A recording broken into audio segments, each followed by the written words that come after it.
ಅಪಪ್ರಚಾರ ಎಚ್ಚೆತ್ತ ಸರ್ಕಾರ. ವಿಪಕ್ಷಗಳ ಚಾಟಿಯ ಬೆನ್ನಲ್ಲೇ ಸರ್ಕಾರ ಅಲರ್ಟ್ ಆಗಿದೆ.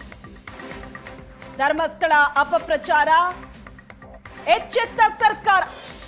ವಿಪಕ್ಷಗಳ ಚಾಟಿ ಬೆನ್ನಲ್ಲೇ ಸರ್ಕಾರ ಅಲರ್ಟ್ ಆಗಿದೆ. ತಿಮರೋಡಿ ಬಳಿಕ ಎಂಡಿ ಸಮೀರ್ಗೂ ಶಾಕ್. ಯೂಟ್ಯೂಬರ್ ಸಮೀರ್ ಕೂಡ ಬಂಧನವಾಗೋ ಸಾಧ್ಯತೆ ಇದೆ. ಸಮೀರ್ ಮನೆ ಸುತ್ತ ಪೊಲೀಸರು ಸುತ್ತುವರೆದಿದ್ದಾರೆ. ಬೆಂಗಳೂರಿನಲ್ಲಿರೋ ಯೂಟ್ಯೂಬರ್ ಸಮೀರ್ ಮನೆ ಬನ್ನೇರುಘಟ್ಟದಲ್ಲಿದೆ. ಸಮೀರ್ ಬಾಡಿಗೆ ಮನೆ. ಧರ್ಮಸ್ಥಳ ಪಿಎಸ್ಐ ಆನಂದ ನೇತೃತ್ವದಲ್ಲಿ ಆಪರೇಷನ್ ನಡೆದಿದೆ. ಸಮೀರ್ ಬಂಧಿಸಿ ಧರ್ಮಸ್ಥಳಕ್ಕೆ ಕರೆದೊಯ್ಯೋ ಸಾಧ್ಯತೆ ಇದೆ. ಧರ್ಮಸ್ಥಳ ಬಗ್ಗೆ ಅಪಪ್ರಚಾರದ ಆರೋಪ. ಈಗ ಸರ್ಕಾರ ಎಚ್ಚೆತ್ತುಕೊಂಡಿದೆ.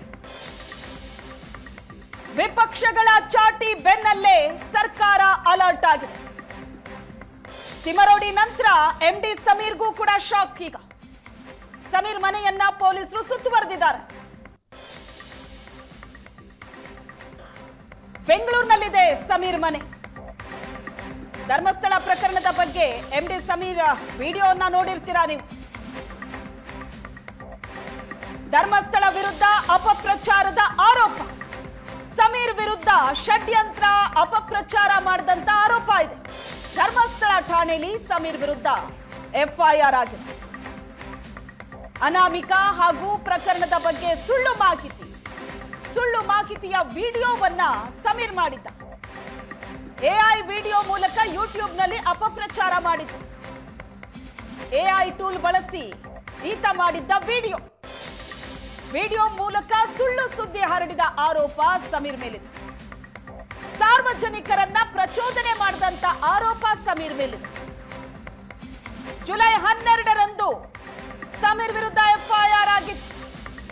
ಸಮೀರ್ಗೆ ಈಗ ಬಂಧನದ ಭೀತಿ ಎದುರಾಗಿದೆ. ಧರ್ಮಸ್ಥಳ ವಿರುದ್ಧ ಅಪಪ್ರಚಾರ ಮಾಡಿದಂತ ಆರೋಪವನ್ನ ಸಮೀರ್ ಎದುರಿಸ್ತಾ ಇರೋದು. ಸಮೀರ್ ವಿರುದ್ಧ ಷಡ್ಯಂತ್ರ ಅಪಪ್ರಚಾರದ ಆರೋಪ ಇದೆ.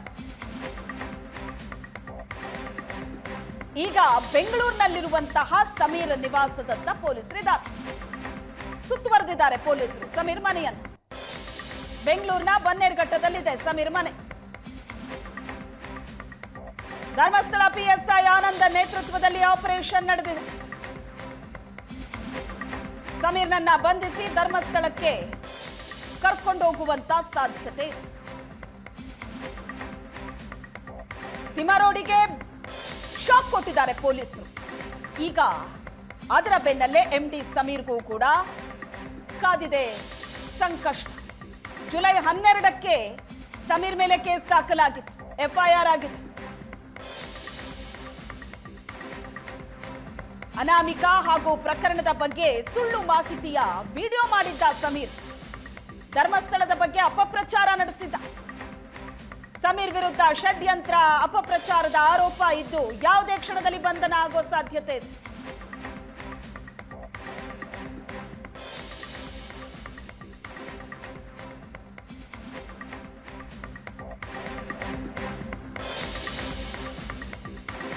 ಈ ಬಗ್ಗೆ ಹೆಚ್ಚಿನ ಡೀಟೇಲ್ಸ್ ಅನ್ನ ಕೊಡ್ತಾರೆ ನಮ್ಮ ಪ್ರತಿನಿಧಿ ಭರತ್ ಸಂಪರ್ಕದಲ್ಲಿದ್ದಾರೆ. ಭರತ್, ಈಗ ತಿಮರೋಡಿ ಆಯ್ತು, ಎಂಡಿ ಸಮೀರ್ಗೂ ಕೂಡ ಸಂಕಷ್ಟ ಕಾದಿದೆ. ಎಫ್ಐಆರ್ ಹಿಂದೆನೆ ಆಗಿದ್ದು, ಈಗ ಪೊಲೀಸರು ಈತನನ್ನ ಅರೆಸ್ಟ್ ಮಾಡೋದಕ್ಕೆ ಬೆಂಗಳೂರಿಗೆ ಬಂದಿದ್ದಾರೆ ಅಂತ ಏನ್ ಇನ್ಫಾರ್ಮೇಶನ್ ಸಿಗ್ತಾ ಇದೆ?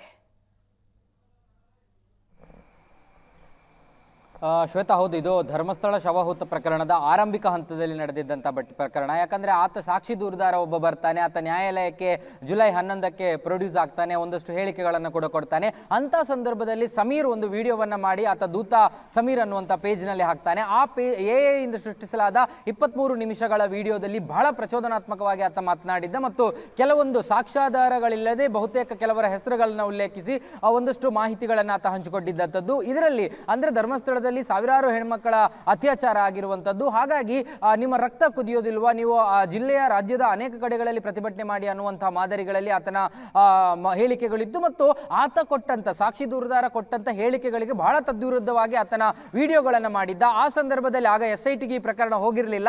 ಆಗ SP ಅರುಣ್ ಅವರು ಸ್ವಯಂ ಪ್ರೇರಿತವಾಗಿ ಧರ್ಮಸ್ಥಳ ಠಾಣೆಯ PSI ಆಗಿರುವಂತಹ ಸಮರ್ಥ್ ಅವರ ಬಳಿ ಒಂದು ಪ್ರಕರಣಕ್ಕೆ ಸಂಬಂಧಪಟ್ಟಂತೆ ಒಂದು ಕೇಸ್ ಮಾಡ್ಕೊಳ್ಳಿ ಅನ್ನುವಂಥ ಸೂಚನೆಯನ್ನು ಕೊಡ್ತಾರೆ. ಹಾಗಾಗಿ ಆಗ ಸಮರ್ಥ್ ಕೊಟ್ಟ ದೂರಿನಡಿ ಧರ್ಮಸ್ಥಳ ಠಾಣೆಯಲ್ಲಿ ಒಂದು FIR ಜುಲೈ 12ರಂದು ದಾಖಲಾಗುತ್ತೆ. ಸೆಕ್ಷನ್ 194, 240 ಮತ್ತು 353(1) ಸೆಕ್ಷನ್ಗಳ ಅಡಿಯಲ್ಲಿ ಷಡ್ಯಂತ್ರ ಮತ್ತು ಪ್ರಚೋದನೆ ಸೇರಿದಂತೆ ಸುಳ್ಳು ಸುದ್ದಿಗಳನ್ನು ಹಬ್ಬಿಸಿದ ಆರೋಪದ ಅಡಿಯಲ್ಲಿ ಆತನ ಮೇಲೆ FIR ದಾಖಲಾಗುತ್ತೆ.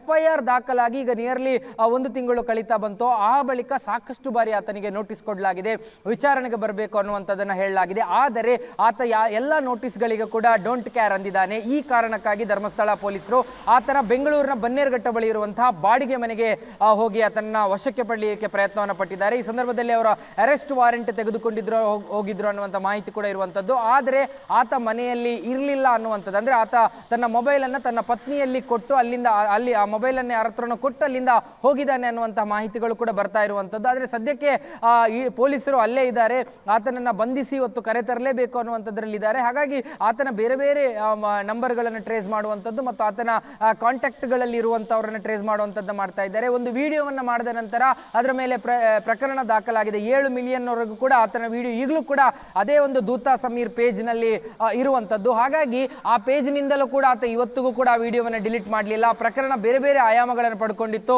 SITಗೆ ಪ್ರಕರಣ ಬಂದಿದೆ, ಬೇರೆ ಬೇರೆ ರೀತಿಯ ಚರ್ಚೆಗಳು ನಡೀತಾ ಇದೆ. ಆಗಿದ್ದರೂ ಕೂಡ ಆತ ವಿಡಿಯೋವನ್ನ ಡಿಲೀಟ್ ಮಾಡದೆ ಅದರ ಜೊತೆಗೆ ಇವತ್ತಿಗೂ ಕೂಡ ಆತನ ಮೇಲೆ FIR ದಾಖಲಾಗಿದ್ರು ಕೂಡ ಕಾನೂನುಬದ್ಧವಾಗಿ ಆ ಪ್ರಕರಣದ ನೋಟಿಸ್ಗೂ ಕೂಡ ಉತ್ತರವನ್ನ ಕೊಡದೆ ಆತ ತಲೆಮರೆಸಿಕೊಂಡಿದ್ದ.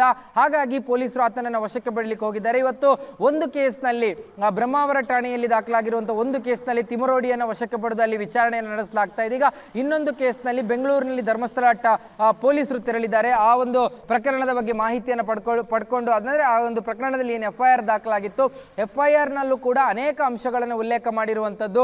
ಪ್ರಮುಖವಾಗಿ ಆತ ಹೇಳಿರುವಂತಹ ಹೆಸರುಗಳು ಅಂದ್ರೆ ಸಾಕ್ಷಿ ದೂರುದಾರ ತನ್ನ ವಿಚಾರಣೆಯ ಸಂದರ್ಭದಲ್ಲಿ ಮತ್ತು ನ್ಯಾಯಾಲಯಕ್ಕೆ ಆವತ್ತು ಸಲ್ಲಿಸಿದಂತಹ ಯಾವುದೇ ವಿಚಾರಗಳು ಇರದೇ ಇರುವಂತಹ ವಿಚಾರಗಳನ್ನ ತನ್ನ ದೂರಿನಲ್ಲಿ ತನ್ನ ವಿಡಿಯೋದಲ್ಲಿ ಉಲ್ಲೇಖ ಮಾಡಿ AI ವಿಡಿಯೋಗಳನ್ನು ಸೃಷ್ಟಿಸಿ ಸಮಾಜದಲ್ಲಿ ಶಾಂತಿ ಕದಡುವ ಮತ್ತು ಕೆಲವೊಂದು ಪವಿತ್ರ ಕ್ಷೇತ್ರಗಳ ಬಗ್ಗೆ ಬಹಳ ಅಪಮಾನಕಾರಿಯಾಗಿ ಮತ್ತು ಅಪಪ್ರಚಾರದ ರೀತಿಯಲ್ಲಿ ಹೇಳಿಕೆಗಳನ್ನು ಕೊಟ್ಟಿದ್ದ.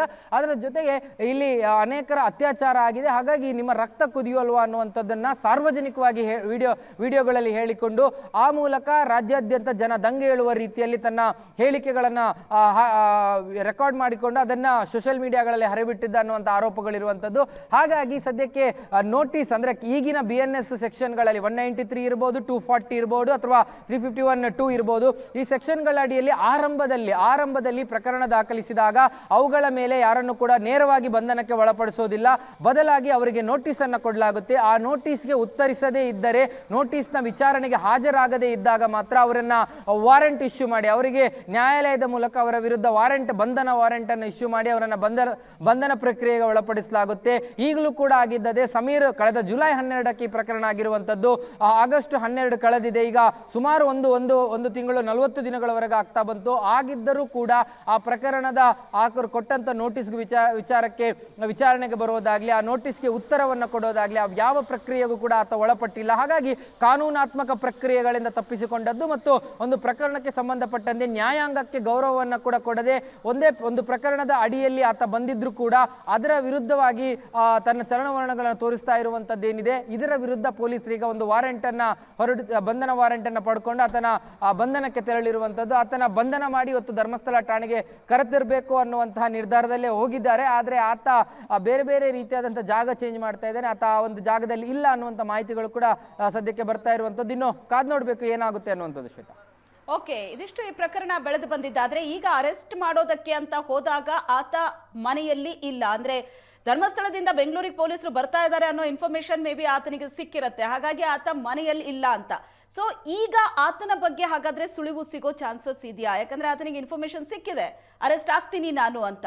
ಸೊ ಆತನನ್ನ ಕರ್ಕೊಂಡೇ ಬರಬೇಕು ಅಂತ ಧರ್ಮಸ್ಥಳದಿಂದ ಪೊಲೀಸರು ಬಂದಿದ್ದಾರಾ ಈಗ?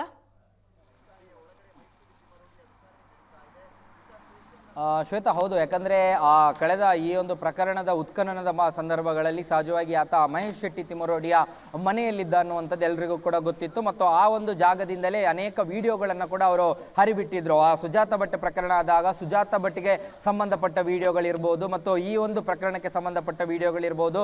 ಆ ನಂತರ ಯೂಟ್ಯೂಬರ್ಗಳ ಮೇಲೆ ಹಲ್ಲೆ ನಡೆದಂತ ಸಂದರ್ಭದಲ್ಲೂ ಕೂಡ ಆ ಉಜಿರೆಯ ಬೆನಕ ಆಸ್ಪತ್ರೆಯಲ್ಲಿ ಆತ ಇದ್ದ ಅನ್ನುವಂಥ ಮಾಹಿತಿಗಳು ಸಿಕ್ಕಿರುವಂಥದ್ದು. ಆದರೆ ಯಾವಾಗ ಈ ಪ್ರಕರಣದಲ್ಲಿ ಯಾವುದೇ ರೀತಿಯಾದಂಥ ತಲೆಬುರುಡೆಗಳು ಪತ್ತೆ ಆಗ್ತಿಲ್ವೋ, ಈ ಪ್ರಕರಣದ ಬಗ್ಗೆ SIT ಬೇರೆ ರೀತಿಯಲ್ಲಿ ಚಿಂತನೆ ನಡೆಸಿದಾಗ ಅದರ ಜೊತೆಗೆ ಆ ವಿಧಾನಸೌಧದಲ್ಲೂ ಕೂಡ ಬಹಳ ದೊಡ್ಡ ಮಟ್ಟದಲ್ಲಿ ಚರ್ಚೆ ಆದಂಥ ಸಂದರ್ಭದಲ್ಲಿ ಆತ ಇಲ್ಲಿಂದ ಬೆಂಗಳೂರಿಗೆ ಹೋಗಿದ್ದಾನೆ ಅನ್ನುವಂಥ ಮಾಹಿತಿ. ಅಂದ್ರೆ ಆತ ಮೂಲತಃ ಬಳ್ಳಾರಿ ಹುಬ್ಳಿ ಆ ಬಳ್ಳಾರಿ ಭಾಗ ಏನೋ ಆತನ ಮೂಲ ನಿವಾಸ ಇರುವಂಥದ್ದು. ಆದರೆ ಆತ ಆ ಮನೆಗೆ ಹೋಗೋದಕ್ಕಿಂತ ಹೆಚ್ಚಾಗಿ ತನ್ನ ಬೆಂಗಳೂರಿನ ಬಾಡಿಗೆ ಮನೆಯಲ್ಲೇ ಇರ್ತಿದ್ದ. ಅವು ಇಲ್ಲದೆ ಇದ್ದರೆ ಈ ಭಾಗಕ್ಕೆ ಬಂದ್ರೆ ಆತ ಇಲ್ಲಿನ ಕೆಲವೊಂದು ನಿಮ್ಮ ಮನೆಗಳಲ್ಲಿ ಇರ್ತಿದ್ದ ಅನ್ನುವಂಥ ಮಾಹಿತಿಗಳಿದೆ. ಹಾಗಾಗಿ ಈ ಬಗ್ಗೆ ಮಾಹಿತಿಗಳನ್ನ ಪೊಲೀಸರು ಬೇರೆ ಬೇರೆ ಮೂಲಗಳಿಂದ ಸಂಗ್ರಹಿಸಿದ್ದಾರೆ. ಮತ್ತು ಆತ ಕೊಟ್ಟಂತಹ ಅಧಿಕೃತ ಫೋನ್ ನಂಬರ್ಗಳೇನಿದೆ ಅವುಗಳ ಮೂಲಕವೂ ಕೂಡ ಆತನ ಲೊಕೇಶನ್ಗಳನ್ನ ಟ್ರ್ಯಾಪ್ ಮಾಡಿ ಸದ್ಯಕ್ಕೆ ಆತನ ಒಂದು ಅಧಿಕೃತ ವಿಳಾಸ ಅಂತ ಏನು ಬನ್ನೇರ್ಘಟ್ಟದ ವಿಳಾಸ ಏನು ಗೊತ್ತಿದೆ ಆ ವಿಳಾಸಕ್ಕೆ ಹೋಗಿ ಅಲ್ಲಿ ಆತನನ್ನ ಬಂಧನ ಮಾಡುವಂತ ಕೆಲಸಗಳಕ್ಕೆ ಮುಂದಾಗಿದ್ದಾರೆ. ಆದ್ರೆ ಸದ್ಯಕ್ಕೆ ಆತ ಅಲ್ಲಿಂದ ಬೇರೆ ಜಾಗಕ್ಕೆ ಹೋಗಿರುವಂತ ಸಾಧ್ಯತೆಗಳೇ ಹೆಚ್ಚಿದೆ. ಅಂದ್ರೆ ಆರಂಭದಲ್ಲಿ ಹೋಗಿ ಅಲ್ಲಿ ಬಾಗಿಲು ಬಡಿದ್ರು ಕೂಡ ಆ ಬಾಗಿಲನ್ನ ತೆಗೆಯಲಿಕ್ಕೆ ಕೂಡ ಯಾರು ಇರಲಿಲ್ಲ. ಒಳಭಾಗದಲ್ಲಿ ಜನ ಇದ್ರೂ ಕೂಡ ಅವರು ಹೊರಗಡೆ ಬರಲಿಲ್ಲ ಅನ್ನುವಂಥ ಮಾಹಿತಿಗಳು ಸದ್ಯಕ್ಕೆ ಸಿಗ್ತಾ ಇರುವಂತದ್ದು. ಒಟ್ಟಾರೆಯಾಗಿ ಈ ಪ್ರಕರಣ ಏನಿದೆ ಈ ಪ್ರಕರಣ ಮತ್ತಷ್ಟು ಗಂಭೀರತೆಯನ್ನು ಪಡ್ಕೊಳ್ತಾ ಇದೆ. SIT ಒಂದು ಆಂಗಲ್ ನಲ್ಲಿ ತನಿಖೆಯನ್ನು ನಡೆಸ್ತಾ ಇದ್ರೆ SIT ಆಚೆಗೂ ಕೂಡ ಒಂದು ಬೆಳ್ತಂಗಡಿ ಠಾಣೆಯಲ್ಲಿ ಮತ್ತು ಧರ್ಮಸ್ಥಳ ಠಾಣಾ ವ್ಯಾಪ್ತಿಗಳಲ್ಲಿ ಬೇರೆ ಬೇರೆ ರೀತಿಯಲ್ಲಿ ಈ ಪ್ರಕರಣಕ್ಕೆ ಸಂಬಂಧಪಟ್ಟ ಪೂರಕವಾಗಿ ಏನು ಘಟನೆಗಳಾಗ್ತಾ ಇದೆ ಆ ಘಟನೆಗಳಿಗೆ ಸಂಬಂಧಪಟ್ಟ ಅನೇಕ FIR ಗಳು ದಾಖಲಾಗಿರುವಂತದ್ದು. ಹಾಗಾಗಿ ಪೊಲೀಸರು ಅದನ್ನ ಕೂಡ ಕಾನೂನಾತ್ಮಕ ಕ್ರಮಗಳ ಮೂಲಕ ಈ ಹಿಂದಿನ